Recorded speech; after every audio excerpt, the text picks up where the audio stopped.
everyone. Today in this video we'll continue our lecture series which we started for fluid mechanics. Okay, so in this video we have considered the chapter fluid dynamics and fluid flow measurements. Okay, so we'll discuss MCQs for this. So without wasting time, let us move forward to start our discussion. So first question, it is telling that all terms of energy in Bernoulli's equation have dimensions of what? So as we know, Bernoulli's equation is otherwise known as our conservation law of energy, but if we will see that popular equation I can write that it will be equal to P by rho g plus v square by 2g plus z, that will be equal to constant.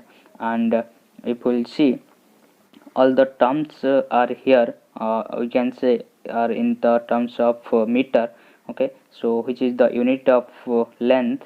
Okay, and we can say all the terms are here in the terms of head. So here we can say the units of Bernoulli's equation are in terms of length. Second question, so it is telling that which one of the following assumptions of Bernoulli's theorem is not correct? So first option, flow should not be unsteady, so which is correct one, because flow should be steady in case of your Bernoulli's theorem. Second option, flow should be continuous, which is again correct. And C, third option, that is flow should be compressible, which is wrong, we can say. So flow should be incompressible. And the fourth option, flow should be frictionless. So here we can say C option is the correct one for question number 2, and we can say D option is correct for question number 1. So let us move forward and check it. So we can see here.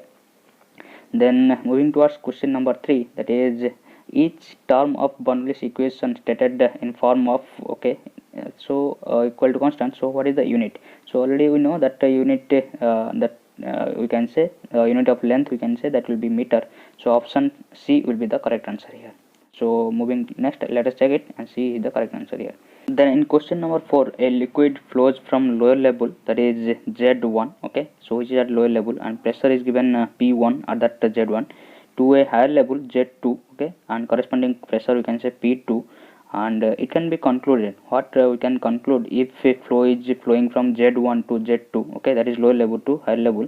So first law and second law doesn't come into account here, and option 2, that is 3 and 4, so that may come into account here. So if we check that our energy will be constant at both the 2 points, we can say P1 by rho g and plus V1 square by 2g plus Z1, that will be equal to P2 square P2 by rho g plus V2 square by 2g plus that will be equal to plus Z2. Okay, so if we will be neglecting both the velocity terms here, so we can see here Z1 is at lower level and Z2 at higher level, and flow is occurring from lower to higher level. So we can see your flow will always happen from higher energy to lower energy. So flow will always happen from higher energy to lower energy. So we can say at point 1 your energy should be maximum, but we can say Z is lower here, so pressure energy should be greater. So we can say P1 pressure that will be greater than P2. So if we check option D, so here it is written that P2 is less than P1, so we can say D option will be correct here. Then moving next towards question number 5, so according to Bernoulli's equation we can say, so if we will directly see here option number D, so that is Z plus P by W. Okay, so W will be represented as rho g. Okay, and that is what, rho is density and g is the acceleration due to gravity. So here B option will be the correct answer here.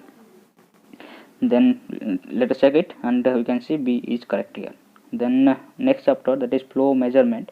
So for here first question, so that is pitot tube is used for measurement of what? Okay, options are pressure, flow and velocity. So where velocity will be the correct answer. So if in any pipe your fluid is flowing and we insert our pitot tube, then at this point we can say your velocity will be 0. Okay, so this point is known as your stagnation point. Okay, so at the corresponding pressure can be measured due to that velocity 0, so that accordingly we can calculate the velocity. So by using the pitot tube we are generally using the velocity. Okay, so we can say at where velocity is equal to 0, that point is known as your stagnation point, as I told you. Okay, so this point is known as your stagnation point, and corresponding to stagnation point, whatever pressure we will be getting, that pressure is known as your stagnation pressure. So when we will be getting the pressure, then accordingly we will be calculating our velocity of the fluid. Okay, then here C option will be the correct one. Let us check it. Here you can see C is the correct one. Moving towards the second question, that venturi meter is used to measure flow of the fluids in pipe when pipe is, okay, so it may be horizontal, vertical flow downward, or vertical flow upward. So in any position we can measure by using the venturi meter. So we can so here we can see option D, that will be any at any position we can measure by using venturi meter. So flow can be measured. Okay, then moving towards question number 3, orifice meter is used to measure what? So that will be the discharge. We cannot measure average velocity, velocity at point, pressure at point, so we can measure well discharge here. So option A will be the correct one. Then moving towards question number 4, in pitot tube the velocity of flow at a point is reduced to 0, that point is called as dash. Okay, already I have discussed where the velocity is 0, so that point is known as your stagnation point. So here option A will be the correct one. Okay, so let us check it. So it will be not metacetal critical, and it will be on point. Okay, it will be the stagnation point. Okay, moving towards question number 5, the flow of water in a pipe about 3 meters in diameter can be measured by. So we cannot measure by using what that okay, pitot tube or nozzle. You can be measured by orifice plate or venturi meter, but if we'll be using orifice meter, then we cannot make actually. Okay, so we can measure it by orifice plate, but we cannot measure by using venturi meter, but it is having a bigger diameter, so we cannot construct actually. So moving towards question number 6, in a pitot tube the stagnation point, so we can at stagnation point your pressure is not 0 and total energy is also not 0. Pressure head is not equal to velocity, but we can say all the velocity head is converted into pressure head, because at stagnation point we can say velocity is equal to 0. That means all the velocity is converted into pressure energy. So here D option will be correct, and for question number 5 A will be the correct one. Okay, so moving towards question number 7, the length of a rectangular wire is L and height h1. The maximum depth of water on the upstream side of the wire is H, capital H. So flow over the notch Q. Okay, so we need to find out. Okay, so I am not deriving here, so I will write, so that formula will be equal to Q will be equal to 2 by 3 CD L under root 2G H, okay, whole root 3 by 2. Okay, so that is sorry, so I've written mistakenly, so that is under root 2H only, sorry, 2G only. Okay, so under H to the power 3 by 2, that will be at outside. So if we'll check, C option will be correct here. Then moving next, let us check it. So we can see, so that here C option will be correct. Okay, so moving next towards question number 8, the coefficient of discharge. Okay, so there is a printing mistake here, and of the orifice varies with what? So we can say CD, that will be equal to C infinity plus B, okay, small b, B by Reynolds number. Okay, so okay, sorry, so that will be divided by Reynolds number. So from here we can say, so there will be coefficient of discharge of an orifice varies with Reynolds number. So here we can say C option will be the correct answer. Then moving towards question number 9, the length of the divergent portion of venturi meter in a comparison to convergent portion will be always more. Okay, so here we can say B option will be the correct one. Okay, so for 8 it will be C, and for 9 it will be B. Moving towards question number 10, the hot air anemometer is used to measure what? So it will be using to measure velocity, but it will be not using to measure the liquid velocity, so it can measure gas velocities. So D option will be the correct one here.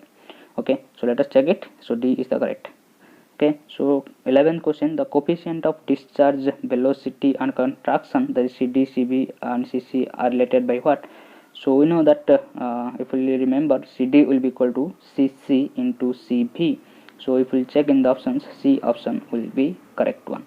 Okay, so moving towards next, let us check it. C. Okay, then for question number 12, notch is a device used to measure. Okay, so velocity through the small channels, no. Rate of flow through the pipes, no. Rate of the flow through small channels, we can say, and velocity through pipes, it is also not. Okay, so here you can see C option will be the correct one, that is the rate of flow through small channels can be measured by using notch. Okay, moving towards question number 13, rotameter is a device used to measure what? So it will not measure the rotation, absolute pressure. Okay, so it will be used for flow rate measurement. Again, it will be not used for measuring what? Option number C, that is velocity of fluid. So it will be using to measure the flow rate. Okay, so for question number 12, that will be C will be the option, and for question number 13, D will be the option. Okay, again, sorry, so there is some printing mistake. So this will be the for 14 and 15. So let us discuss 14. A current meter is a device for measuring velocity. So here you can say B option will be the correct one. Then moving towards question number 15, the coefficient of discharge of an orifice bearing with okay, so we have already discussed about it. So D option will be correct. So that will be the Reynolds number. So let us check it.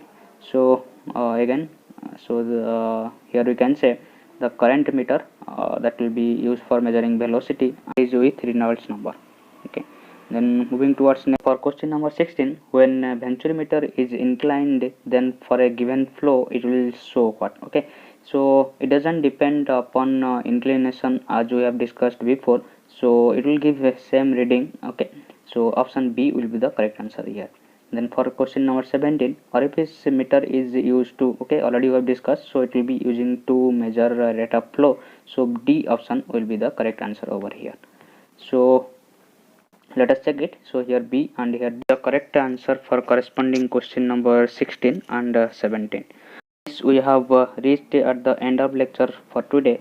So if you like the video, press on the like button and do subscribe the channel and press on the bell icon, so that you will never miss any updates from our channel, and you will be getting all notification. So thank you for watching.